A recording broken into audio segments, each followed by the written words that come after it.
दोस्तों नमस्कार। दोस्तों, जिस दौर में भारत के सामने सामाजिक, आर्थिक, सांस्कृतिक, राजनीतिक तमाम परिस्थितियों को लेकर कई दोस्तों नमस्कार। दोस्तों, जिस दौर में भारत के सामने सामाजिक, आर्थिक, सांस्कृतिक, राजनीतिक तमाम परिस्थितियों को लेकर कई सवाल हैं और शायद सबसे मुश्किल वक्त में भारत गुजर रहा है। उस देश के सामने कॉरपोरेट को लेकर, किसानों को लेकर दोस्तों नमस्कार। दोस्तों, जिस दौर में भारत के सामने सामाजिक, आर्थिक, सांस्कृतिक, राजनीतिक तमाम परिस्थितियों को लेकर कई सवाल हैं और शायद सबसे मुश्किल वक्त में भारत गुजर रहा है। उस देश के सामने कॉरपोरेट को लेकर, किसानों को लेकर, मजदूरों को लेकर, छात्रों को लेकर, नौकरशाही को लेकर, संवैधानिक संस्थानों को लेकर हर तरीके से इतने सवाल हैं कि उन सवालों का जवाब शायद राजनीतिक दोस्तों नमस्कार। दोस्तों, जिस दौर में भारत के सामने सामाजिक, आर्थिक, सांस्कृतिक, राजनीतिक तमाम परिस्थितियों को लेकर कई सवाल हैं और शायद सबसे मुश्किल वक्त में भारत गुजर रहा है। उस देश के सामने कॉरपोरेट को लेकर, किसानों को लेकर, मजदूरों को लेकर, छात्रों को लेकर, नौकरशाही को लेकर, संवैधानिक संस्थानों को लेकर हर तरीके से इतने सवाल हैं कि उन सवालों का जवाब शायद राजनीतिक सत्ता दे नहीं पा रही है और इस देश की राजनीतिक विपक्षी पार्टियां इस दौर में सिर्फ और सिर्फ अपने होने का एहसास कराने भर के लिए संघर्ष कर रही है। ऐसे दौर में भारत के भीतर में सिर्फ एक आंदोलन चल रहा है और वो है किसान आंदोलन। और किसानी का मतलब भारत दोस्तों नमस्कार। दोस्तों, जिस दौर में भारत के सामने सामाजिक, आर्थिक, सांस्कृतिक, राजनीतिक तमाम परिस्थितियों को लेकर कई सवाल हैं और शायद सबसे मुश्किल वक्त में भारत गुजर रहा है। उस देश के सामने कॉरपोरेट को लेकर, किसानों को लेकर, मजदूरों को लेकर, छात्रों को लेकर, नौकरशाही को लेकर, संवैधानिक संस्थानों को लेकर हर तरीके से इतने सवाल हैं कि उन सवालों का जवाब शायद राजनीतिक सत्ता दे नहीं पा रही है और इस देश की राजनीतिक विपक्षी पार्टियां इस दौर में सिर्फ और सिर्फ अपने होने का एहसास कराने भर के लिए संघर्ष कर रही है। ऐसे दौर में भारत के भीतर में सिर्फ एक आंदोलन चल रहा है और वो है किसान आंदोलन। और किसानी का मतलब भारत में बहुसंख्य तबके का जुड़ना है। किसान का मतलब भारत के भीतर में सबसे ज्यादा लोगों की 2 जून की रोटी की व्यवस्था कराने और शायद नौकरी या कहें किसानी से जुड़कर जिंदगी जीने की स्थितियां होती हैं। लेकिन इन सब के बावजूद भी किसान आंदोलन सिमटा हुआ है। इन सब के बावजूद भी संसद से 2 किलोमीटर दूर सड़क पर किसान संसद लगती है और उसमें स्पीकर और डिप्टी स्पीकर भी चुने जाते हैं और वो अपने तरीके से संसद की तर्ज पर दोस्तों नमस्कार। दोस्तों, जिस दौर में भारत के सामने सामाजिक, आर्थिक, सांस्कृतिक, राजनीतिक तमाम परिस्थितियों को लेकर कई सवाल हैं और शायद सबसे मुश्किल वक्त में भारत गुजर रहा है। उस देश के सामने कॉरपोरेट को लेकर, किसानों को लेकर, मजदूरों को लेकर, छात्रों को लेकर, नौकरशाही को लेकर, संवैधानिक संस्थानों को लेकर हर तरीके से इतने सवाल हैं कि उन सवालों का जवाब शायद राजनीतिक सत्ता दे नहीं पा रही है और इस देश की राजनीतिक विपक्षी पार्टियां इस दौर में सिर्फ और सिर्फ अपने होने का एहसास कराने भर के लिए संघर्ष कर रही है। ऐसे दौर में भारत के भीतर में सिर्फ एक आंदोलन चल रहा है और वो है किसान आंदोलन। और किसानी का मतलब भारत में बहुसंख्य तबके का जुड़ना है। किसान का मतलब भारत के भीतर में सबसे ज्यादा लोगों की 2 जून की रोटी की व्यवस्था कराने और शायद नौकरी या कहें किसानी से जुड़कर जिंदगी जीने की स्थितियां होती हैं। लेकिन इन सब के बावजूद भी किसान आंदोलन सिमटा हुआ है।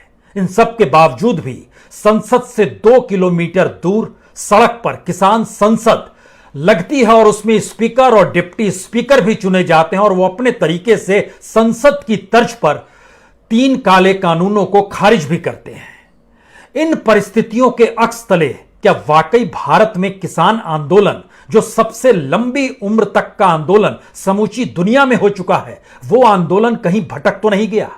या इस देश के भीतर में किसानों को अपनी ताकत का एहसास नहीं है?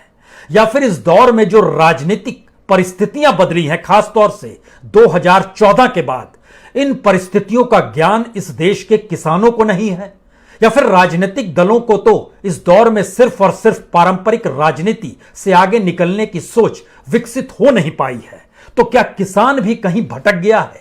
हमें लगता है कि आज एक ऐसे महत्वपूर्ण सवाल पर चर्चा की जाए जिसमें किसानों का आंदोलन इस देश में न सिर्फ राजनीतिक व्यवस्था को बदल सकता है, वो सक्षम है, लेकिन उसका रास्ता उस राजनीतिक सत्ता से टकराने का हो चला है जिस राजनीतिक सत्ता से टकराने। दोस्तों नमस्कार।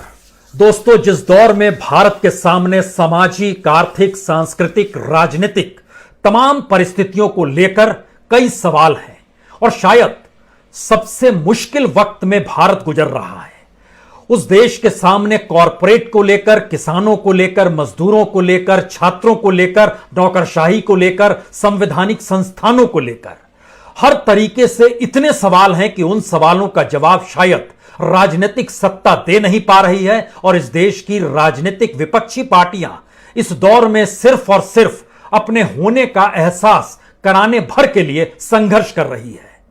ऐसे दौर में भारत के भीतर में सिर्फ एक आंदोलन चल रहा है और वो है किसान आंदोलन। और किसानी का मतलब भारत में बहुसंख्य तबके का जुड़ना है। किसान का मतलब भारत के भीतर में सबसे ज्यादा लोगों की 2 जून की रोटी की व्यवस्था कराने और शायद नौकरी या कहें किसानी से जुड़कर जिंदगी जीने की स्थितियां होती हैं। लेकिन इन सब के बावजूद भी किसान आंदोलन सिमटा हुआ है। इन सब के बावजूद भी संसद से 2 किलोमीटर दूर सड़क पर किसान संसद लगती है और उसमें स्पीकर और डिप्टी स्पीकर भी चुने जाते हैं और वो अपने तरीके से संसद की तर्ज पर 3 काले कानूनों को खारिज भी करते हैं।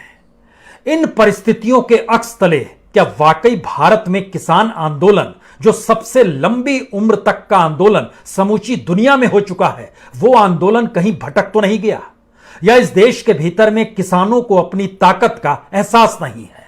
या फिर इस दौर में जो राजनीतिक परिस्थितियां बदली हैं, खासतौर से 2014 के बाद, इन परिस्थितियों का ज्ञान इस देश के किसानों को नहीं है?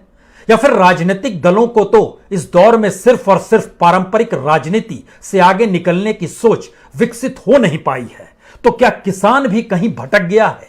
हमें लगता है कि आज एक ऐसे महत्वपूर्ण सवाल पर चर्चा की जाए जिसमें किसानों का आंदोलन इस देश में न सिर्फ राजनीतिक व्यवस्था को बदल सकता है, वो सक्षम है, लेकिन उसका रास्ता उस राजनीतिक सत्ता से टकराने का हो चला है जिस राजनीतिक सत्ता से टकराने के लिए वह राजनीति के प्यादे के तौर पर संसद भी लगाकर सड़क पर बैठता है और दिल्ली के चारों तरफ जो उसके बॉर्डर एरिया है वहां पर बैठकर आंदोलन को भी लगातार बीतते वक्त के साथ परिस्थितियों को जी रहा है। जबकि संसद के भीतर सरकार जवाब देती है इस आंदोलन में कितने किसानों की मौत हो गई वो नहीं जानती है। इस संसद के भीतर वो बार बार दोहराती है हम जो कानून लेकर आए हैं वह किसानों के रिफॉर्म के लिए है, इस देश के एग्रीकल्चर के रिफॉर्म के लिए है। और इतना ही नहीं, सुप्रीम कोर्ट कमेटी बनाती है, लेकिन उस कमेटी का क्या हुआ किसान कोई सवाल नहीं करता है। जिस रिफॉर्म का जिक्र सरकार करती है उस रिफॉर्म पर व्हाइट पेपर की मांग इस देश की पॉलिटिकल पार्टी नहीं करती है। तो किसानों का आंदोलन जिस तर्ज पर इस देश के भीतर में होना चाहिए, और क्या एक लाइन में कहें कि अगर किसान सिर्फ इस देश के किसानों को ही जागृत कर दे राजनीतिक तौर पर, तो जिस संसद को संसद से 2 किलोमीटर की दूरी पे किसान संसद के नाम से यह देश देख रहा है, जान रहा है, उसके ठीक उलट 2 किलोमीटर की दूरी पर जो संसद लोकतंत्र के मंदिर के तौर पर बनी है, उस संसद के भीतर किसानों की। दोस्तों नमस्कार।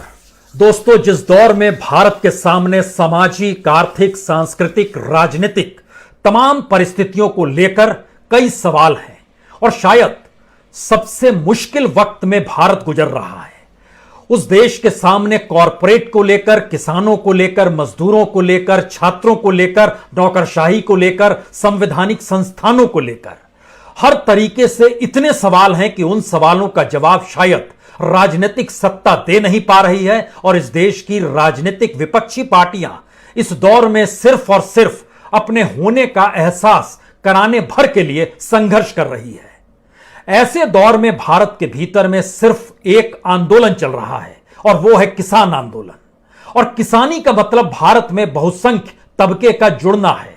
किसान का मतलब भारत के भीतर में सबसे ज्यादा लोगों की 2 जून की रोटी की व्यवस्था कराने और शायद नौकरी या कहें किसानी से जुड़कर जिंदगी जीने की स्थितियां होती हैं। लेकिन इन सब के बावजूद भी किसान आंदोलन सिमटा हुआ है। इन सब के बावजूद भी संसद से 2 किलोमीटर दूर सड़क पर किसान संसद लगती है और उसमें स्पीकर और डिप्टी स्पीकर भी चुने जाते हैं और वो अपने तरीके से संसद की तर्ज पर 3 काले कानूनों को खारिज भी करते हैं। इन परिस्थितियों के अक्स तले क्या वाकई भारत में किसान आंदोलन, जो सबसे लंबी उम्र तक का आंदोलन समूची दुनिया में हो चुका है, वो आंदोलन कहीं भटक तो नहीं गया? या इस देश के भीतर में किसानों को अपनी ताकत का एहसास नहीं है? या फिर इस दौर में जो राजनीतिक परिस्थितियां बदली हैं, खासतौर से 2014 के बाद, इन परिस्थितियों का ज्ञान इस देश के किसानों को नहीं है? या फिर राजनीतिक दलों को तो इस दौर में सिर्फ और सिर्फ पारंपरिक राजनीति से आगे निकलने की सोच विकसित हो नहीं पाई है? तो क्या किसान भी कहीं भटक गया है?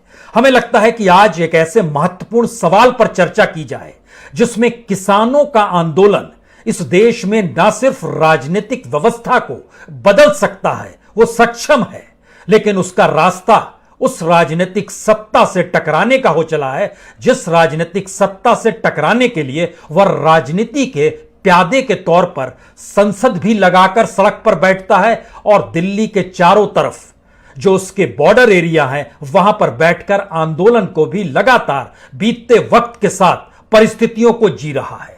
जबकि संसद के भीतर सरकार जवाब देती है इस आंदोलन में कितने किसानों की मौत हो गई वो नहीं जानती है। इस संसद के भीतर वो बार बार दोहराती है हम जो कानून लेकर आए हैं वह किसानों के रिफॉर्म के लिए है, इस देश के एग्रीकल्चर के रिफॉर्म के लिए है। और इतना ही नहीं, सुप्रीम कोर्ट कमेटी बनाती है, लेकिन उस कमेटी का क्या हुआ किसान कोई सवाल नहीं करता है। जिस रिफॉर्म का जिक्र सरकार करती है उस रिफॉर्म पर व्हाइट पेपर की मांग इस देश की पॉलिटिकल पार्टी नहीं करती है। तो किसानों का आंदोलन जिस तर्ज पर इस देश के भीतर में होना चाहिए, और क्या एक लाइन में कहें कि अगर किसान सिर्फ इस देश के किसानों को ही जागृत कर दे राजनीतिक तौर पर, तो जिस संसद को संसद से 2 किलोमीटर की दूरी पे किसान संसद के नाम से यह देश देख रहा है, जान रहा है, उसके ठीक उलट 2 किलोमीटर की दूरी पर जो संसद लोकतंत्र के मंदिर के तौर पर बनी है, उस संसद के भीतर किसानों की संख्या कहीं ज्यादा हो नहीं सकती है क्या? और इस देश की विधानसभाओं में भी क्या अपनी सत्ता को किसान पा नहीं सकता है क्या? हमें लगता है कि आज वाकई उन तथ्यों को समझने की जरूरत है।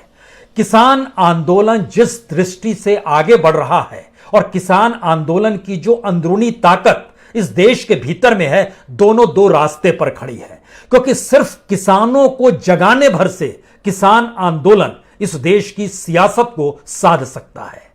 पंचायतों के जरिए ध्यान दीजिए, किसान आंदोलन ने अपने विस्तार की शुरुआत की थी। उस विस्तार के साथ इस बात का एहसास था कि क्या वाकई जिला स्तर पर और गांव के स्तर पर और पंचायत के स्तर पर किसान जागृत हो जाएगा।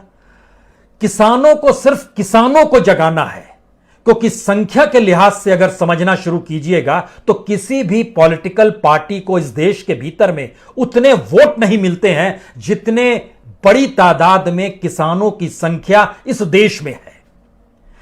शुरुआत में ही हम राजनीतिक लकीर पकड़ते हैं, उसके बाद इस सिलसिले को आगे बढ़ाएंगे, क्योंकि जब आप इस बात को समझे, मसलन 2 राज्य को अगर आप ले लीजिए, दोनों राज्यों में चुनाव फरवरी में होने हैं, उत्तर प्रदेश और पंजाब का चुनाव।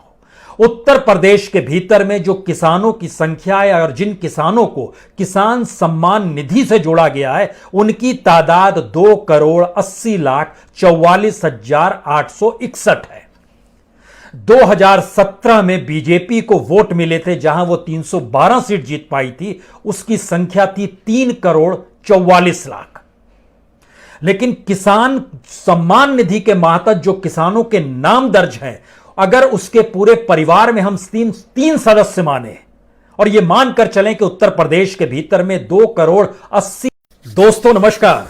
दोस्तों, जिस दौर में भारत के सामने सामाजिक, आर्थिक, सांस्कृतिक, राजनीतिक तमाम परिस्थितियों को लेकर कई सवाल हैं और शायद सबसे मुश्किल वक्त में भारत गुजर रहा है, उस देश के सामने कॉरपोरेट को लेकर, किसानों को लेकर, मजदूरों को लेकर, छात्रों को लेकर, नौकरशाही को लेकर, संवैधानिक संस्थानों को लेकर हर तरीके से इतने सवाल हैं कि उन सवालों का जवाब शायद राजनीतिक सत्ता दे नहीं पा रही है और इस देश की राजनीतिक विपक्षी पार्टियां इस दौर में सिर्फ और सिर्फ अपने होने का एहसास कराने भर के लिए संघर्ष कर रही है। ऐसे दौर में भारत के भीतर में सिर्फ एक आंदोलन चल रहा है और वो है किसान आंदोलन। और किसानी का मतलब भारत में बहुसंख्य तबके का जुड़ना है। किसान का मतलब भारत के भीतर में सबसे ज्यादा लोगों की 2 जून की रोटी की व्यवस्था कराने और शायद नौकरी या कहें किसानी से जुड़कर जिंदगी जीने की स्थितियां होती हैं। लेकिन इन सब के बावजूद भी किसान आंदोलन सिमटा हुआ है। इन सब के बावजूद भी संसद से 2 किलोमीटर दूर सड़क पर किसान संसद लगती है और उसमें स्पीकर और डिप्टी स्पीकर भी चुने जाते हैं और वो अपने तरीके से संसद की तर्ज पर 3 काले कानूनों को खारिज भी करते हैं। इन परिस्थितियों के अक्स तले क्या वाकई भारत में किसान आंदोलन, जो सबसे लंबी उम्र तक का आंदोलन समूची दुनिया में हो चुका है, वो आंदोलन कहीं भटक तो नहीं गया? या इस देश के भीतर में किसानों को अपनी ताकत का एहसास नहीं है? या फिर इस दौर में जो राजनीतिक परिस्थितियां बदली हैं, खासतौर से 2014 के बाद, इन परिस्थितियों का ज्ञान इस देश के किसानों को नहीं है? या फिर राजनीतिक दलों को तो इस दौर में सिर्फ और सिर्फ पारंपरिक राजनीति से आगे निकलने की सोच विकसित हो नहीं पाई है? तो क्या किसान भी कहीं भटक गया है? हमें लगता है कि आज एक ऐसे महत्वपूर्ण सवाल पर चर्चा की जाए जिसमें किसानों का आंदोलन इस देश में न सिर्फ राजनीतिक व्यवस्था को बदल सकता है, वो सक्षम है, लेकिन उसका रास्ता उस राजनीतिक सत्ता से टकराने का हो चला है जिस राजनीतिक सत्ता से टकराने के लिए वह राजनीति के प्यादे के तौर पर संसद भी लगाकर सड़क पर बैठता है और दिल्ली के चारों तरफ जो उसके बॉर्डर एरिया हैं वहां पर बैठकर आंदोलन को भी लगातार बीतते वक्त के साथ परिस्थितियों को जी रहा है। जबकि संसद के भीतर सरकार जवाब देती है इस आंदोलन में कितने किसानों की मौत हो गई वो नहीं जानती है। इस संसद के भीतर वो बार बार दोहराती है हम जो कानून लेकर आए हैं वह किसानों के रिफॉर्म के लिए है, इस देश के एग्रीकल्चर के रिफॉर्म के लिए है। और इतना ही नहीं, सुप्रीम कोर्ट कमेटी बनाती है, लेकिन उस कमेटी का क्या हुआ किसान कोई सवाल नहीं करता है। जिस रिफॉर्म का जिक्र सरकार करती है उस रिफॉर्म पर व्हाइट पेपर की मांग इस देश की पॉलिटिकल पार्टी नहीं करती है।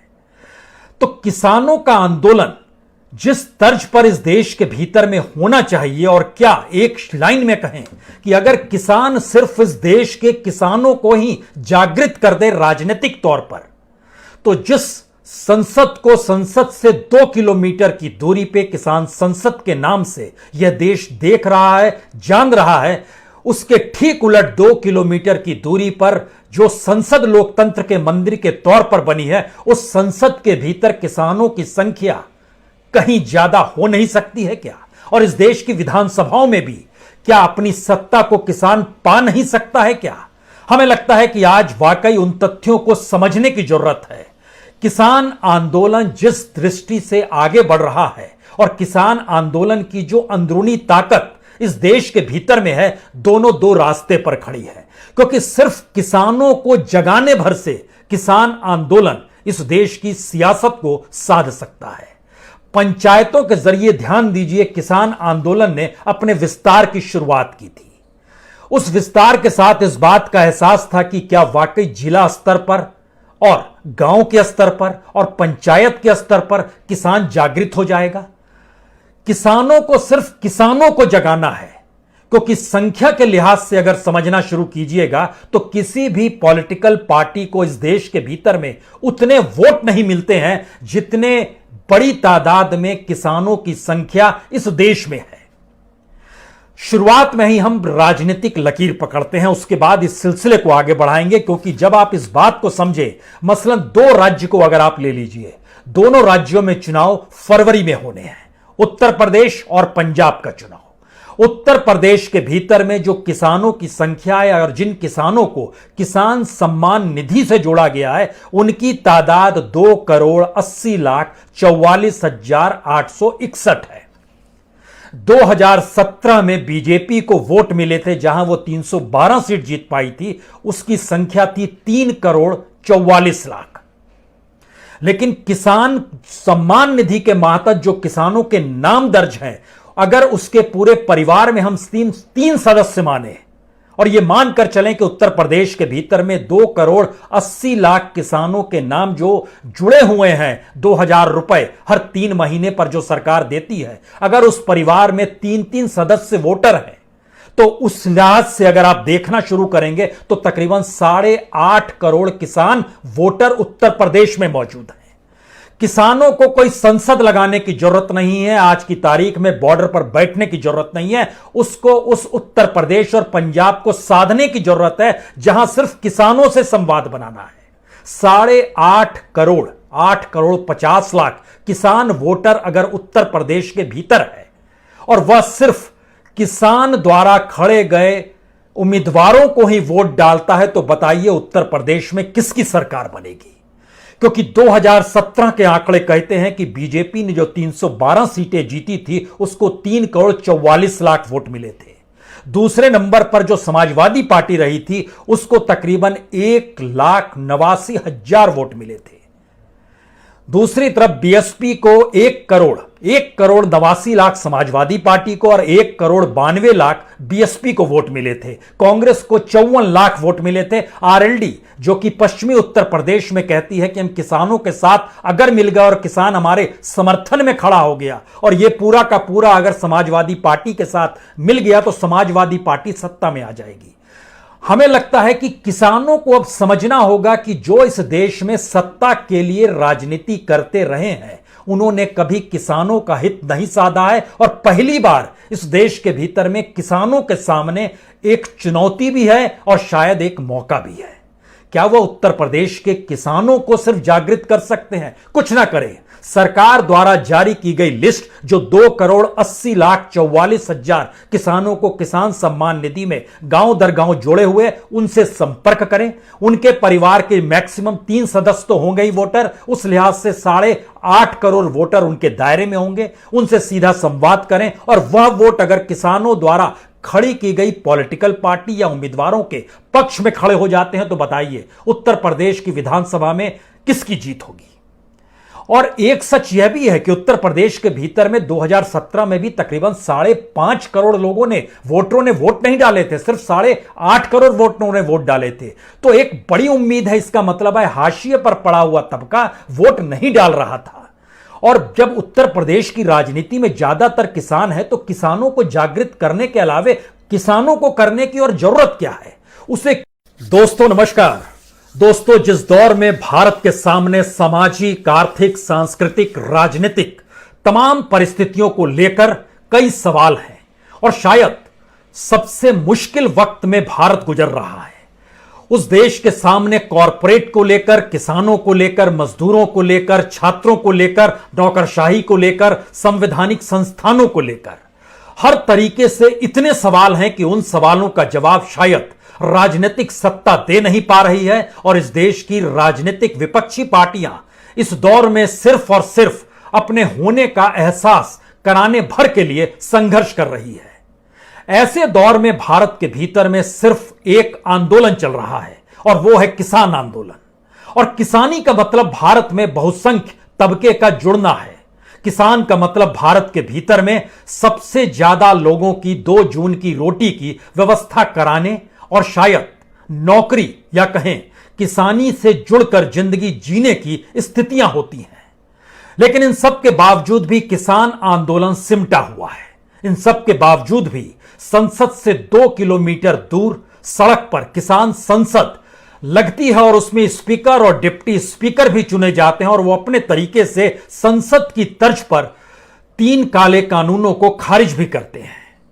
इन परिस्थितियों के अक्स तले क्या वाकई भारत में किसान आंदोलन, जो सबसे लंबी उम्र तक का आंदोलन समूची दुनिया में हो चुका है, वो आंदोलन कहीं भटक तो नहीं गया?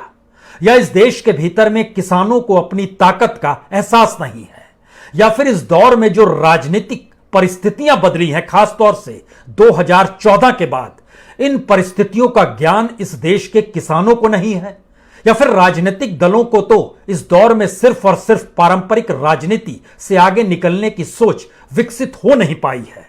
तो क्या किसान भी कहीं भटक गया है?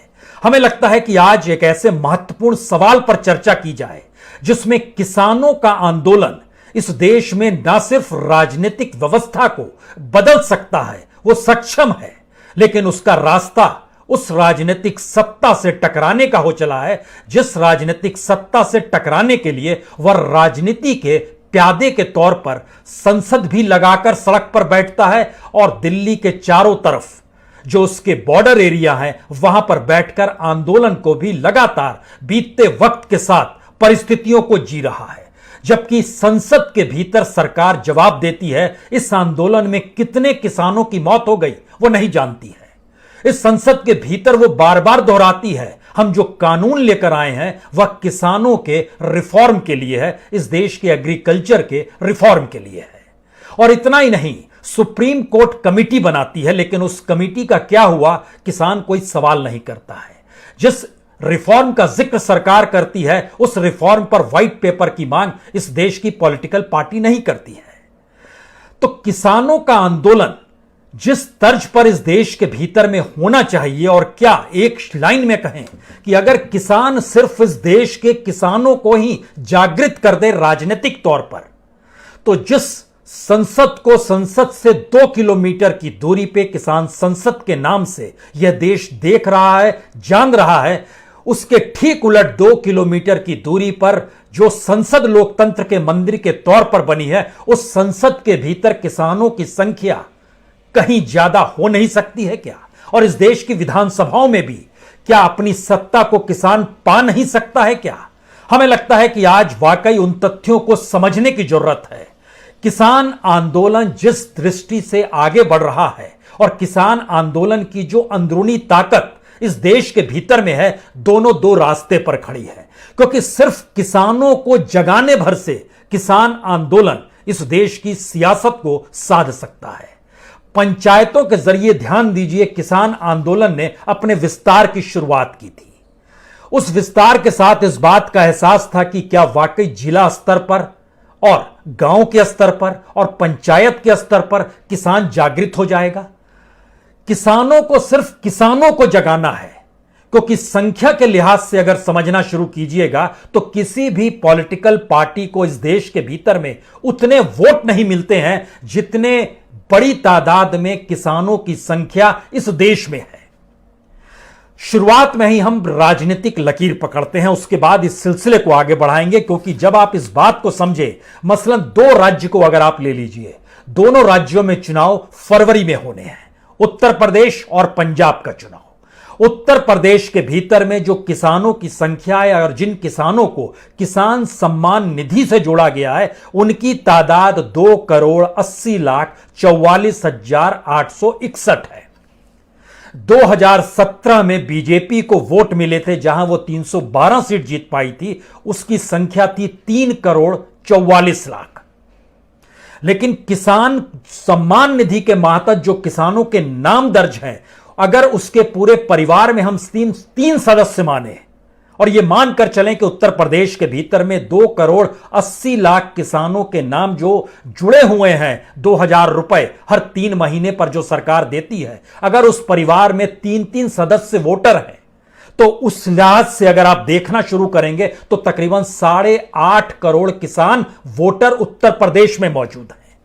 किसानों को कोई संसद लगाने की जरूरत नहीं है, आज की तारीख में बॉर्डर पर बैठने की जरूरत नहीं है, उसको उस उत्तर प्रदेश और पंजाब को साधने की जरूरत है जहां सिर्फ किसानों से संवाद बनाना है।